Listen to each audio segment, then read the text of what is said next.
Good morning, everybody. This is Archana Shaktawat, a clinical and a counseling psychologist, an author, and an inner personality enhancement trainer. I want to begin today's session with a question for all of you. How many of you think, feel, and believe that you can be a better version of yourself, both personally and professionally? Some of you, most of you, all of you, right? We all want to be a better version of ourselves. Now, with an experience of 9 years in training and 5 years in the field of psychology, numerous individuals have, and continue to ask me this question that can you share some ways, means, tips, techniques so that I can become a better version of myself? Since this question came to me so often, I thought that I must do a survey on this. And I asked this million-dollar question to nearly 4,700 people. That what is stopping you or holding you back from becoming a better version of yourself? On the basis of the answers that I received, I concluded that the reasons that they quoted can be categorized into 5 categories broadly. So the first one was the society. What are people going to say? The dunya, the log, the zamana. They were stopping you from becoming a better version of yourself. Second came family, which was parents, siblings, relatives, and even friends who were hindering your growth. Third came competition, which was the market, your competitors, and even your office colleagues and bosses who were not letting you grow. Fourth came resources, mainly finances, but also skill and the location that you were in that wasn't letting you grow. And lastly, surprisingly, came the government, the economy, and but of course the pandemic, which was not letting you become a better version of yourself. Now, as a clinical psychologist, my analysis of these answers are based on 2 concepts. One, it is habit-based. That means that we as humans have the tendency to always blame things on others and on other situations rather than taking responsibility for our own actions. And second, it's belief-based. We believe that change has to be instant and visible, and therefore it has to happen externally. This is one reason why beauty and makeup industry has a bigger market than health products. Now, does this mean we are wrong? No, not at all, because for years we've been conditioned to this sort of thoughts, beliefs, and even stories. I'm sure each one of you at some stage may, can, and will ask yourself this million-dollar question as to what is stopping me from becoming a better version of myself. Your answer may fit in one of the 5 reasons that I mentioned, or it could be different. Because when I asked myself the same question a decade ago, that what is stopping me from giving up my lucrative hotel job, starting something of my own, and contributing to the society, you will be shocked to hear my answers. Because initially, I blamed the society, then the economy, then the competition. But as I dug in deeper, questioned myself furthermore, I realized that none of the reasons that I mentioned fit my bill. I couldn't blame the society because I came from a progressive army family. My parents were supportive and encouraging. I could not blame the competition because I moved to a much smaller city like Udaipur where competition wasn't much, and I had decent savings to start my own business. This meant that I had no reason for not being a better me. This also means that I wasn't the victim in my life. I was the villain of my life. It was me who was stopping my own growth. My thoughts, my beliefs, my emotions were hindering my own growth, change, and transformation because I did not want to give up the pleasure of a comfortable job and supporting parents and take on the pain of starting it all over again. Now, this is a good story. Now let's move on to a bad story of those who do not have it at all. Because I've been working in the social sector for almost 5 years, numerous women have approached me and I've interacted with them. And they've had some sort of abuse. It could be emotional, it could be physical, even sexual. Unhappy marriages. They want to do something but cannot.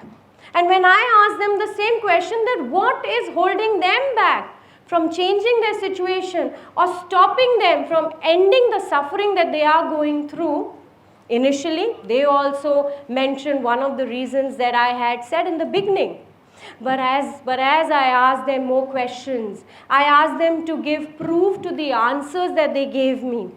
4-5 questions later, they realized it was their own thoughts, beliefs, and emotions is what was stopping them to change their situation or stop the suffering.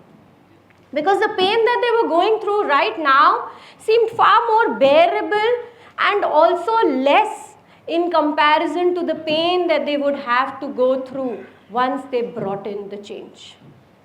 The point that I'm making here is, it doesn't matter whether you have it all or you do not have it at all. What matters is your growth, your change, your transformation begins with you. Because you are your own companion in this journey called life. And the longest relationship that you will ever have in the history of your own life is going to be with yourself. So you cannot afford to be your own enemy. And these 3 enemies are nothing but your self-defeating thoughts. Like, if I failed once, I don't think I'll ever achieve anything. Or if they can't do it, I don't think I can either. Or nobody likes me. Second are your self-limiting belief system, where you try and convince yourself that the only way I can be happy if I get a better job. Or if others are doing better than me, then I don't think I have a chance. And I'm too young or too old to start anything. And the last one, the unhealthy way of expressing your emotions. Shouting and yelling when angry, staying quiet when hurt, and getting overly apologetic when guilty. Now, this is the logic that you need to explain to your conscious mind to understand that you've got to be nicer and kinder to yourself.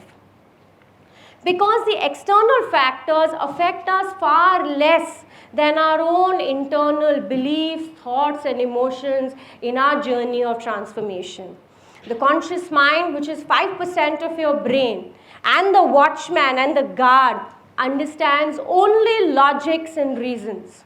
So give it this logic, that if it had to choose between a friend and an enemy, what would it choose? A friend, right? So start being your own best friend.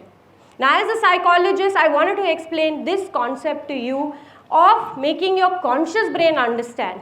But as an NLP expert, I also want your subconscious mind to comprehend this concept of being your own best friend.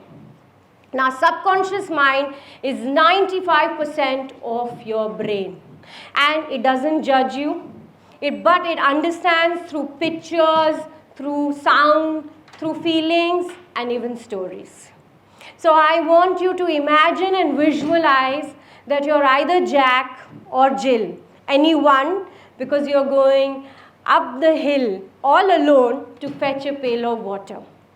As you reach the top of the hill and you start filling in water in your bucket, you realize that your bucket is leaking. And these holes in the buckets are made by you, which are nothing but your self-defeating thoughts, your self-limiting belief systems, and your unhealthy expression of emotions. Fortunately, you can seal the bucket. Imagine and visualize that you have a waterproof tape and you're sealing these holes, and now your bucket is fixed and sealed, and there is enough water in it. If you could visualize this, then 100% of your brain has understood the concept of being your best friend and not an enemy. So the next question is, how do we fix these holes and start becoming our best friend? Here's how you do it. Number one, stop being in the blame zone. Because when you blame, you give your mind very consciously reasons and logics and excuses. You may seem that you are being in the victim mode, but you're actually being the villain of your life. For example, you may say that I can't do well because my family is not supporting me. This may sound logical, but if you ask yourself another question, which also makes a lot of sense, that if not family, then who else? Then the logical answer that you will get could be teachers, coaches, and even your own friends. So, do not be the victim of your life. Start being the hero of your life by taking actions. Because don't let life happen to you. Make it happen for you. Second is, start giving evidence to the thoughts that you have. Because when you give evidence to your mind and proof to your mind, it is the conscious brain which understands it. If it is strong enough, it's logical enough, it will accept it. Otherwise, it will get discarded. And that way, these thoughts and beliefs which are not helping you will be discarded. For example, if any one of you thinks or believes that I cannot succeed, please remind yourself of the past successes and the past wins that you've had in your life. And the last one, go ahead and express every emotion of yours, because every emotion serves a purpose. And you know, emotions are nothing but energy in motion. And like the law of physics goes, you cannot stop energy, it can only be diverted. So express every emotion, but find a healthier way to express your emotion. For example, you don't have to shout and yell when you're angry, but you can always sound firm. Or you do not have to stay quiet when somebody has hurt you. You can always express your hurt by writing or texting to that person who has hurt you. So the point that I'm making here is that if you take care of these three enemies, which are your self-defeating thoughts, self-limiting beliefs, and your unhealthy expression of emotions through these three simple ways, which is stop being in the blame zone, start giving evidence to your thoughts, and go ahead and express every emotion, then I assure you that nobody is going to stop you from being a better version of yourself. Because it is your life, it is your journey, you have to canoe your own boat. But the first step begins with you. So let that first step be a helping hand. But in your second and third step, you can always approach a coach or a psychologist who may accelerate your growth, transformation, and change journey. But the first step has to begin from you. You need to understand this concept both consciously and subconsciously, because when it comes to transformation, most of the transformations are not visible and they are not tangible because they happen in the brain. That is when you learn to be aware of your thoughts, beliefs, and emotions. You accept them and make it work for you. So start being your best friend and not your worst enemy. I thank everybody for being such a wonderful and a patient audience, and I wish each one of you all the luck in your life in this journey of friendship with yourself. This is Archana Shaktawat, a clinical and a counseling psychologist, an author and inner personality enhancement trainer, saying thank you.